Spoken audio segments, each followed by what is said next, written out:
ओम नमः पितृदेवाय येषु पुष्कार फैन का ऊपर जो आगम तो दिशलाय हां देखो फैन शरीर छोटा वो इस स्टार वही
হ্যাঁ, আপনার নাম কি?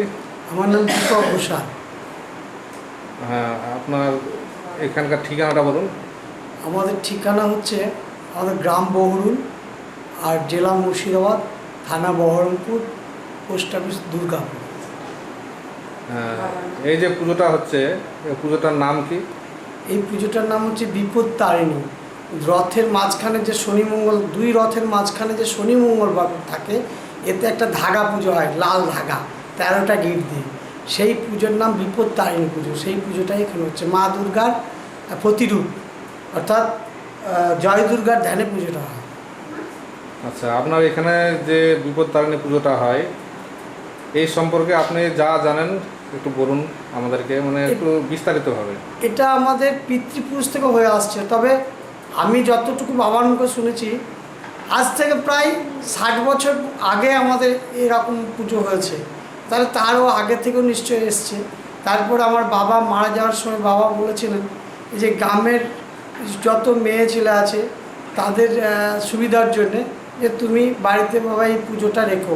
সেই রকম সেই মোতাবেক আমি প্রত্যেক বছর এই পুজোটা দেওয়ার চেষ্টা করি, এবং আমি চাই যে গ্রামবাসীকে নিয়ে করার, কিন্তু হয়তো অনেকে হয়তো সময় দিতে পারে না। তার মধ্যে কিছু লোক সময় দেন, আমার বন্ধু বান্ধব থেকে এসব সময় দেন। তাতে হয়তো আমি একটু খিচুড়ির ভোগ করি, সেই সঙ্গে যারা উপস্থিত থাকে তাদেরকে প্রসাদ দেওয়ার চেষ্টা করি। হয়তো পারি বলবো না।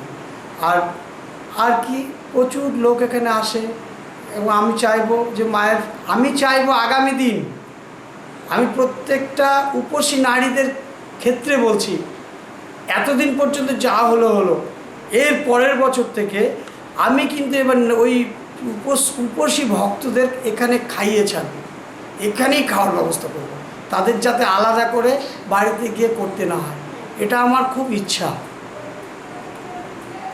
আর ঠাকুরের আশীর্বাদে আমার কোনো রকমে চলে যায়। আমি বলবো না যে আমার সচ্ছল অবস্থা, তবে চলে যায়। আর সবাই আমাকে সাহায্য করে। আর কিছু ঘোষাল ওরফে বোম ঠাকুর বলে পরিচিত ছিলেন। এই এলাকায় তিনি কীর্তনিয়া হিসাবে বেশি পরিচিত ছিলেন, মানে যেগুলো এই কী কীর্তন বলে, নগর কীর্তন।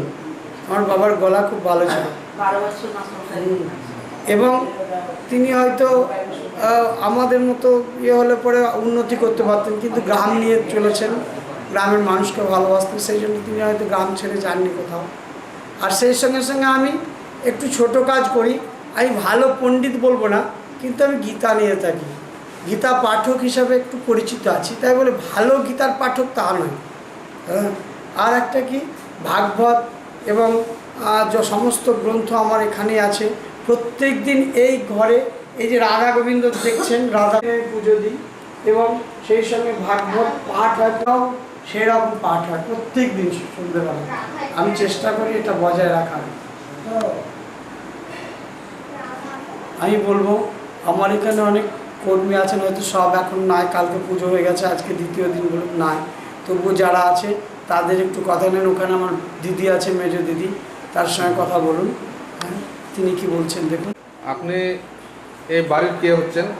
আমি এই বাড়ির মেজো মেয়ে। আমার বাবার নাম কি আপনার? আমার বাবার নাম শ্রী ব্যোমকেশ ঘোষাল। আমার বাবা দীর্ঘদিন ধরে মানুষের সেবা করে গেছে, খুব মান্যবর লোক ছিলেন। এই পুজোতে আপনি আসেন তো প্রত্যেক হ্যাঁ। বছরই? প্রত্যেকবারই আসি, প্রত্যেকবারই আসি এবং আমার ভাইয়ের সহযোগিতা করি। কিছু বলেন এই পুজো সম্পর্কে। পুজো সম্পর্কে বলতে গেলে আমার বাবা প্রায় 100 বছরের বেশি হবে আমাদের এই পুজো। দাদু করতেন, তারপরে বাবা করতেন এবং আমার ভাইকেও বলে গেছেন যে তুই পুজোটা করিস, বজায় রাখিস। আমরাও ঠাকুরের কাছে কামনা করি, আমরাও কিছু কিছু সাহায্য করবো ভাইকে। বছর বছর কেন পুজোটা হয়। আর আমার বাবা 12 বছর মাস্টারমশাই রেখে গান শিখেছিলেন। বিখ্যাত সঙ্গীত শিল্পী হেমন্ত মুখোপাধ্যায় একবার আমার পিসিমার বাড়ি হচ্ছে বড় কুলগুড়ে, নদিয়া। তা সেখানে একবার আমার বাবা গিয়েছিলেন দিদির বাড়ি। তা এসেছিলেন ওই মাননীয় সঙ্গীত শিল্পী হেমন্ত মুখোপাধ্যায় এসেছিলেন ওনার রিলেটিভের বাড়িতে। তা উনি আমার বাবার গান শুনে বলেছিলেন, চলুন ব্যোমকেশবাবু, আপনাকে কলকাতা নিয়ে যাব, আপনার এত সুন্দর গানের গলা, আমি আপনাকে ছাড়বো না। তা আমার পিসেমশাই বললেন যে ও একটাই ছেলে, বাবা ছাড়বে না বলে আমার বাবাকে নিয়ে যেতে দেয়নি।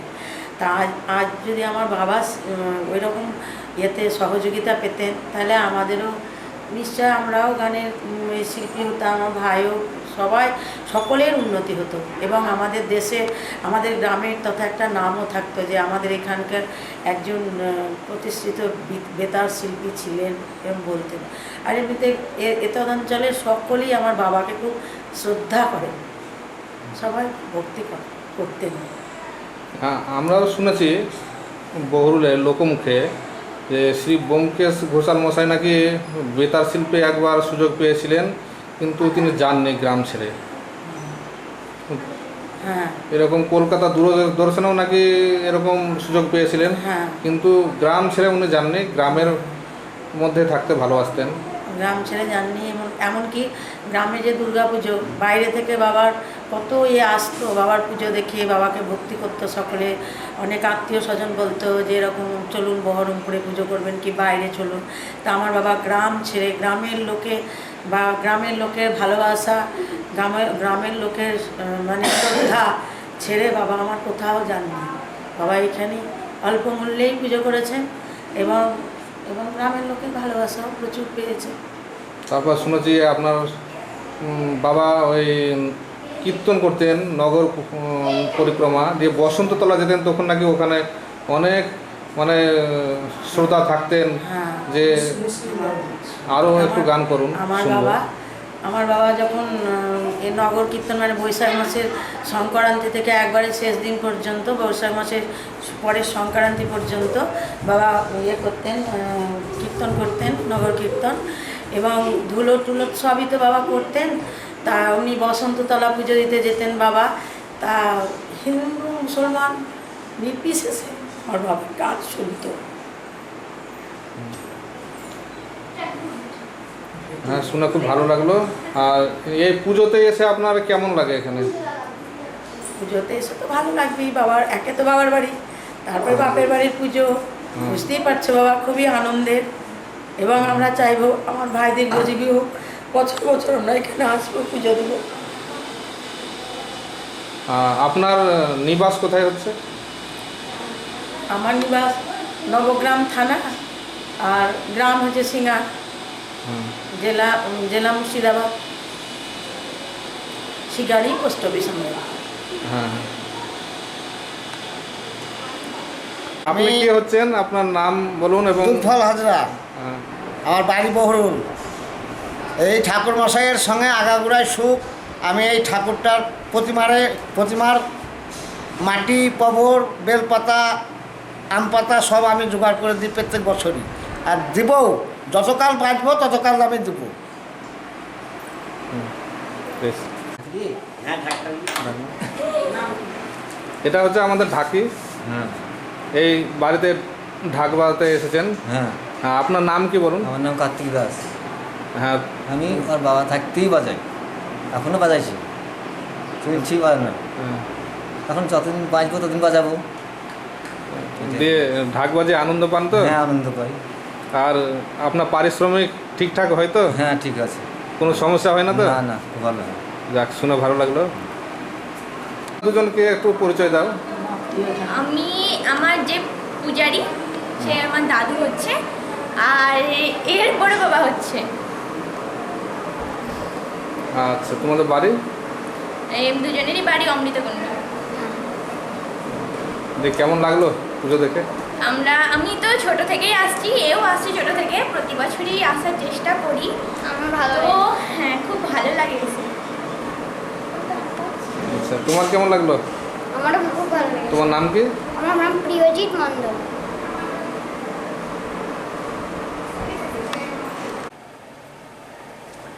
হ্যাঁ, আপনারা তো পুজোতে এসেছেন, আপনাদের নাম বলুন আর কীরকম কী লাগলো, কেমন লাগলো? আমাদের নাম মনিকা পাল। পুজোতে খুব আমরা এনজয় করলাম, হই হই করলাম, সবাই মিলে মাতামাতি করলাম মাকে নিয়ে। রান্নাবান্নাও করছি, আজকে খাওয়া দাওয়ার ব্যবস্থা আছে, সব আছে নানা রকম। বিকেলবেলায় ঠাকুর বিসর্জন হবে, সেই সব আনন্দ করব ধরো সবাই মিলে একটা। আচ্ছা, আপনি কিছু বলুন। আমার নাম মনীষা মুন্ডা। আমাদের আমরা প্রতি বছরই উৎসবে আনন্দ করি। আনন্দ করি, হ্যাঁ। ভালোও লাগে, অনেক লোক খায়, আমরা সহযোগিতা করি, হুম। আর খুব পাই, মাকে আনন্দ নিয়ে পাই। আনন্দ পাই। হুম। বেশ, আমার বাড়ি বগরুলে, ওদের বাড়িতে পুজোতে আসি হুম। রূপক বিশালে। আচ্ছা, হ্যাঁ, শুনে খুব ভালো লাগলো। এরকম করে প্রত্যেক বছর আসবেন, আনন্দ হ্যাঁ, অবশ্যই। করবেন, এবং বিপদ তারিণী মা উনিও আপনাদের পাশে থাকবেন। নমস্কার।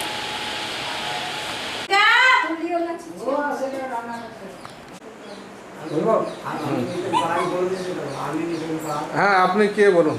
আমি নিপেন পাল, আমার বাড়ি বৌরুল, আমি বাবনের বন্ধু।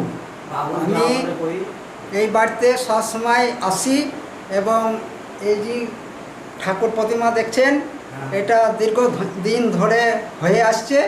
আমি ছোট থেকেই আমি সাহায্য করছি, এখনও আমার 55 বছর বয়স হয়ে গেল, তা আমি এই বাড়িতে এখনও আছি, এখনও থাকবো। আমার স্ত্রীও থাকে।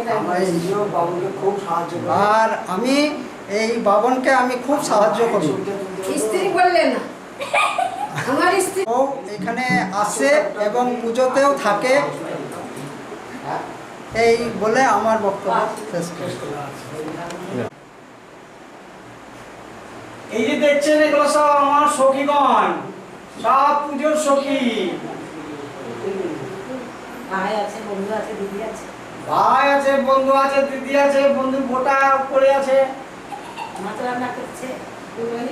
এরকম করে আমার শুনতে আছে।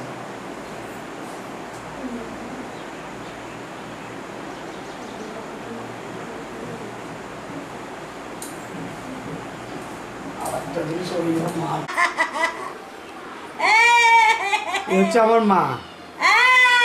আমার মা প্রায় 92-93 বছর বয়স হলো। আমার মা আমাকে খুব ভালোবাসে, এবং কাউরি গায়ে হাত দেবে না। আমার মা রাত্রেবেলা হোক দিনের বেলা, যখন মায়ের কাছে যাবো তখন আমাকে হাত বুলাবে। আর এই মা ছাড়া আমি কিছু এই জগতে আর কিছু জানি না। আর আমার একটাই ভয় যে মা হয়তো কবে চলে যাবে, আর মায়েরও বয়স হয়ে গেছে, মা না গিয়েও আর থাকতে পারবে না। এবার আমার এইটাই ভয় যে মা চলে গেলে মাকে ছাড়া আমি কী করে থাকবো, এরকম একটা খুব ভয় হয়। যার জন্য আমার মা ছাড়া পৃথিবীতে কিছু জানি না। আমার মা আর এই দিদি, ছোট দিদি আসতে পারেনি, বড় দিদি মারা গেছে। তা আমার এই মা বেঁচে থাক যতদিন, আমি যতটা পারবো সেবা করবো। হ্যাঁ, আমার সেবার জিনিস, আমার খুব মিষ্টি জিনিস। আর এই যে বৌদিকে দেখছো, এই বৌদি আমাদের সব সময় সেবা করে, আমার মায়ের দেখাশোনা করে, আমাদেরকে দেখাশোনা করে। ওই যে আমার বন্ধু নিপেন পাল, ও খুব ভালো ছিল, আমাকে 24 ঘন্টা খোঁজ রাখে। আমি যদি বাড়িতে আসতে দেরি করি, আমার মাকে ওই দেখে। হ্যাঁ, আমার বন্ধুর বউ, আমার একটা দাদা আছে, ইনার স্বামী আমার দাদা, সেও খুব ভালো, মৃত্যুঞ্জয় মণ্ডল। আর ও নিপেন পাল, আর এটা আমার মেজ দিদি। এই দিদি কিছু আমাদের কিছু হলে থাকতে পারে না। হ্যাঁ, আর ওর এক ছোটো ছেলে সাংবাদিক খুব ভালো, জয়ন্ত রায়। বড় ছেলে মাস্টার হাই স্কুলে, রজত রায়। এরা খুব ভালো ছেলে, আমাদের কিছু হলেই এরা সঙ্গে সঙ্গে চলে আসে। আরও আছে দিদি, এবং তারাও আসে দেখে। হ্যাঁ, এখানে আবার বাণী আছে, যে আমাদের পুজোর সময়, মোট কথা পুজোর সময় সবাই চেষ্টা করে যে আমরা এসে বাবনের সাহায্য করবো, বাবনকে দেবো। কিন্তু এরা যে দেখছো, এরা 12 মাস, এই বন্ধু, এই বন্ধুর বউ, এইগুলো 12 মাস আমার মাকে দেখো। যে মাকে দেখছো, মা হাসছে, আমি কথা বলছি, মা চুপচাপ হাসছে। মা খুব ভালো। মা, তুমি কথা বলবে না মা? এই আমার মা। না, কাঁদুক নিতে মুখে হাত দাও। ওই যে আমার বন্ধু দেখছো, বন্ধু হাত দিলি মা কাঁদে।